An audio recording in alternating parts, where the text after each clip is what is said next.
ఒక రోజు మేము గణేష్ మండపంలో కూర్చొని, అరే ఇవాళ మనం అన్నదానం చేస్తాం, సాయంత్రం అందరు డబ్బులు తీయండి, డబ్బులు తీయండి.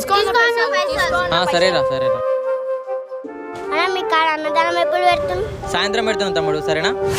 అరే నేను పోయి సామాన్ అంతా తీసుకుని వస్తా, మీరంతా రెడీ చేసిండి, ఓకేనా? అని అక్కడి నుంచి డబ్బులు తీసుకొని బయలుదేరా. అప్పుడే అరే వాడు వస్తుండ్రా, జ్ఞాపకం నడరా అన్నదానం పైసలు. అరే పైసలతో మస్తు దాదాం రా.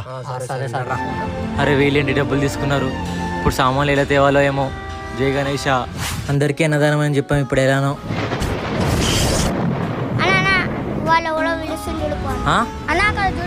నన్ను ఎవరు పిలుస్తారు?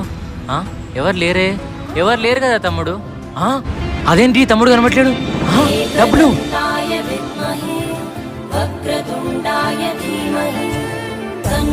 వీడియో లైక్ చేసి జై గణేష్ అని కామెంట్ చేయండి.